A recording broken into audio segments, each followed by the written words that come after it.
Queridos hermanos, iniciamos la lección divina de este sábado 6 de abril, sábado de la octava de Pascua. Por la señal de la Santa Cruz de nuestros enemigos, líbranos, Señor Dios nuestro, en el nombre del Padre, y del Hijo, y del Espíritu Santo. Amén. Señor mío y Dios mío, creo firmemente que estás aquí, que me ves, que me oyes. Te adoro con profunda reverencia, te pido perdón de mis pecados y gracia para hacer con fruto este tiempo de lección divina. Madre mía Inmaculada, San José, mi Padre y Señor, Ángel de mi guarda, interceded por mí. En este día sábado continuamos con la lectura del libro de los Hechos de los Apóstoles. Leemos el capítulo 4, versículos 13 al 21. En aquellos días los sumos sacerdotes, los ancianos y los escribas se quedaron sorprendidos al ver el aplomo con que Pedro y Juan hablaban, pues sabían que eran hombres del pueblo sin ninguna instrucción. Ya los habían reconocido como pertenecientes al grupo que andaba con Jesús, pero no se atrevían a refutarlos porque ahí estaba de pie entre ellos el hombre paralítico que había sido curado. Por consiguiente, les mandaron que salieran del Sanedrín y ellos comenzaron a deliberar entre sí. ¿Qué vamos a hacer con estos hombres? Han hecho un milagro evidente que todo Jerusalén conoce y que no podemos negar. Pero a fin de que todo esto no se divulgue más entre el pueblo, hay que prohibirles con amenazas hablar en nombre de Jesús.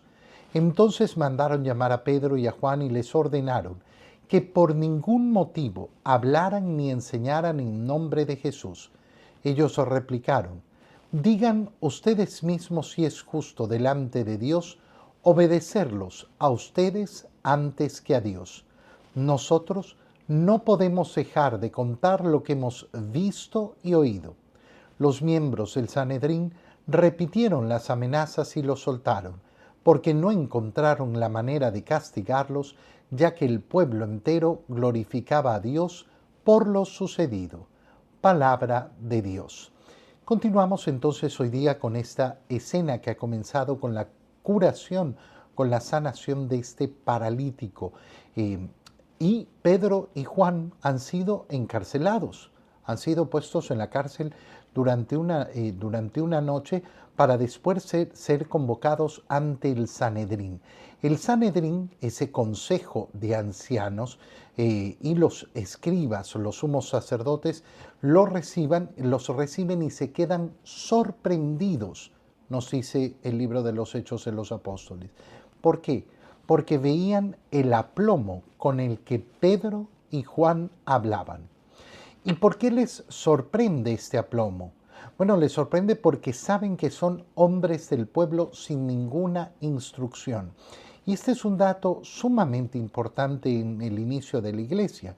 ¿A quién ha escogido el Señor? Ha escogido a los más estudiados, ha escogido a los que mejor conocían las escrituras, a los que mejor conocían la ley. No, el Señor ha escogido a unos pescadores y a unos hombres muy humildes que no tienen una gran instrucción. Esto va a ser importante para darnos cuenta que la iglesia no se va a mover por la acción de la inteligencia humana. Se va a mover sobre todo por la acción de la inteligencia humana iluminada por el Espíritu Santo. No es que se quita de la ecuación la inteligencia. No es que la predicación de la iglesia, la predicación del evangelio, sea una predicación poco importante o que sea, por decirlo así, irracional. No, va a ser sumamente inteligente. No encontraban cómo refutarlos. ¿Por qué? Porque estaban sorprendidos por el modo de hablar. Es decir, que no es que tienen argumentos en contra de lo que dicen Pedro y Juan. No es un discurso que es poco inteligente, pero a la vez reconocen que estos hombres no son hombres que han salido de una gran inteligencia, de una gran formación académica. ¿Quiénes son estos hombres? Son hombres sencillos, sin gran instrucción, sin gran formación. ¿Y qué ha ocurrido? Han sido iluminados, han sido enseñados por el Señor, han escuchado las palabras de Jesús, pero esas palabras no han sido por sí mismas, sino que han sido activadas, accionadas, iluminadas por la acción del Espíritu Santo. No se atreven a refutarlos además. ¿Por qué? Porque de pie junto a ellos estaba el hombre paralítico que había sido curado. Y entonces, claro, se enfrentan a ¿qué les vamos a decir? No, no han hecho ningún milagro en nombre de Jesús. Aquí está el hombre paralítico. Aquí está aquel al cual ustedes no quieren creerle que ha sido curado. Y entonces les piden que salgan para deliberar ellos. ¿Qué vamos a hacer con estos hombres? Y fíjate la argumentación que dice el libro de los Hechos de los Apóstoles. Han hecho un milagro evidente. Han hecho un milagro evidente. No podemos decir lo contrario. No podemos negar el milagro que han hecho. Y entonces la pregunta es, si han hecho un milagro evidente, ¿por qué no creen? ¿Por qué simplemente no creen en lo que están diciendo? Y claro, este fuera el modo lógico de actuar, pero no pueden seguir el modo lógico. ¿Por qué? Porque han decidido con anticipación no creerles. Han decidido con anticipación que no puede ser que estos hombres tengan razón. No puede ser que ese Jesús que nosotros mandamos a crucificar sea el Mesías, sea el enviado de Dios. Eso es lo que sucede efectivamente cuando uno ha tomado la decisión de creer o no creer con anticipación y no se deja entonces iluminar la razón. Si estos hombres hubieran tenido la humildad de decir, oye, vamos a conocer la verdad. Yo quiero conocer la verdad. Si hubieran tenido esta iniciativa, entonces el Espíritu Santo también los habría podido iluminar a ellos. Pero por eso el Señor lo dijo con claridad. El único pecado que no se perdona es el de la blasfemia contra el Espíritu Santo. ¿Qué es la blasfemia contra el Espíritu Santo? No permitir a Dios actuar en nosotros. En definitiva, no permitirle a Dios que obre en nosotros. Estos hombres han cerrado completamente su razón y su corazón a la acción de Dios. ¿Y qué es entonces lo que van a hacer?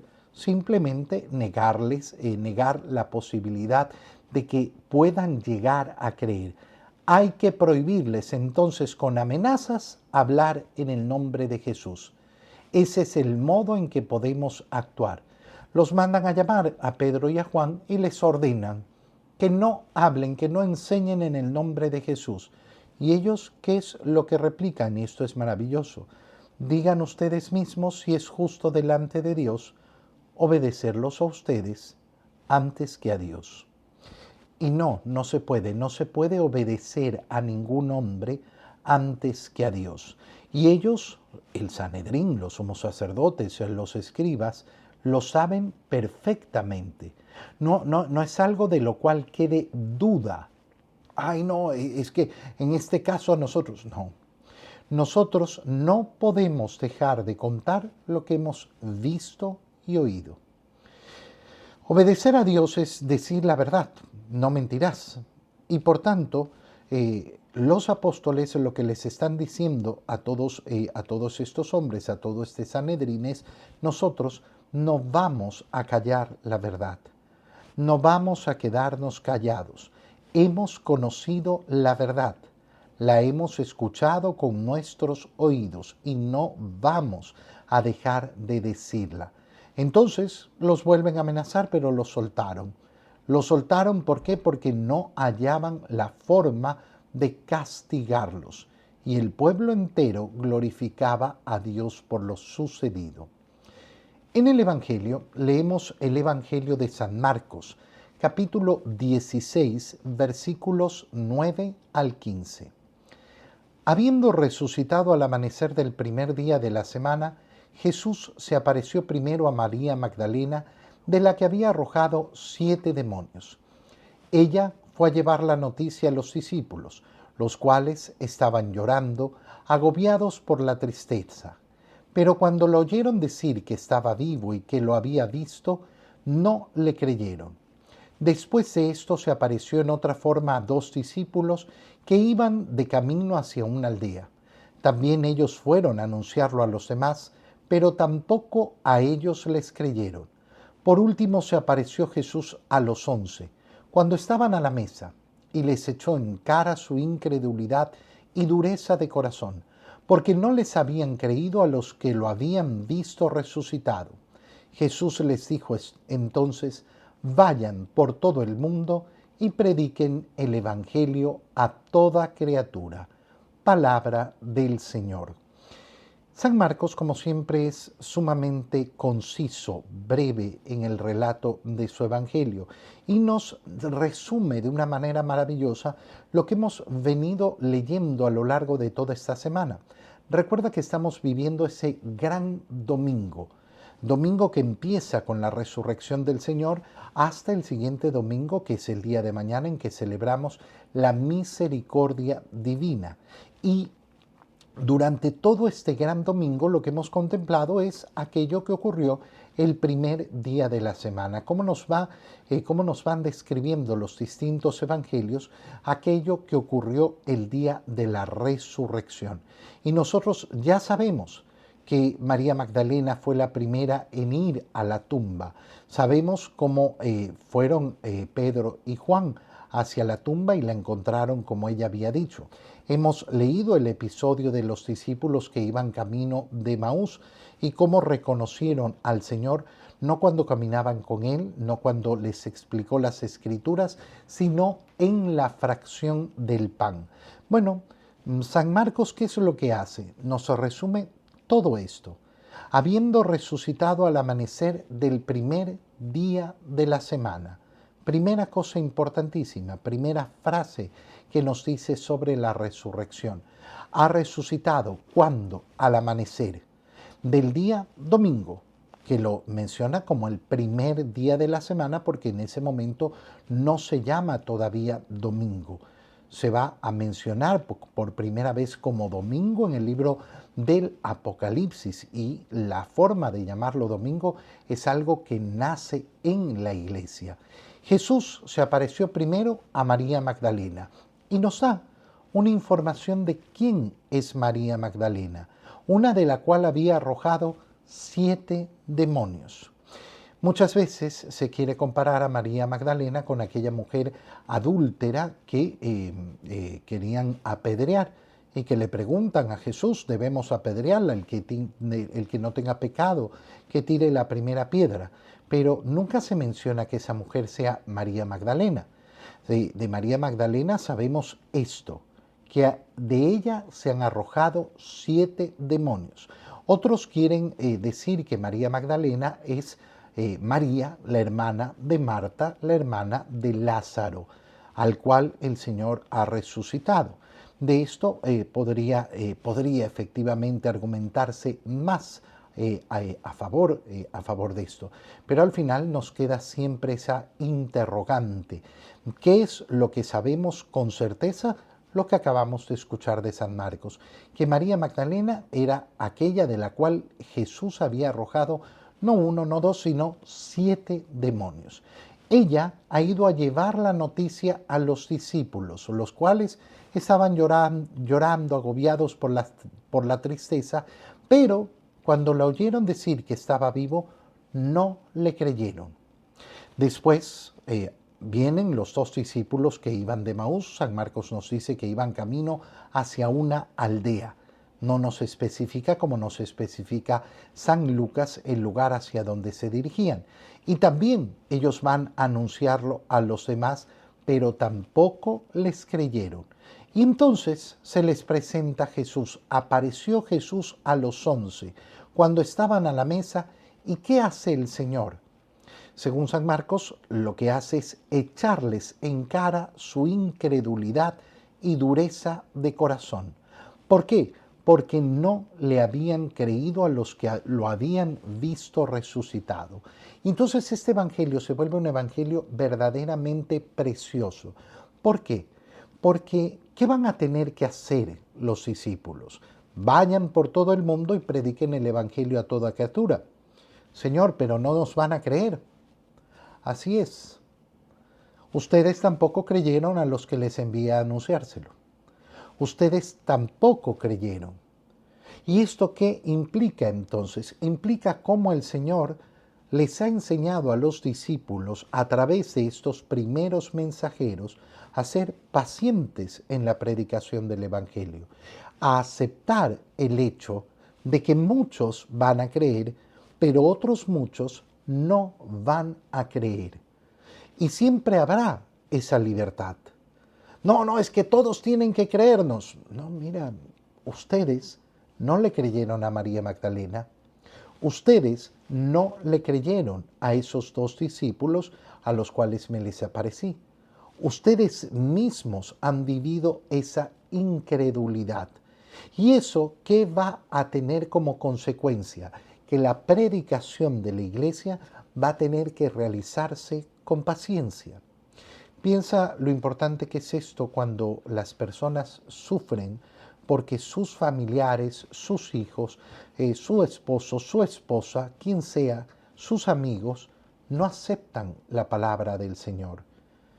¿Qué hago para que entiendan y para que sepan y para que conozcan y para que hagan?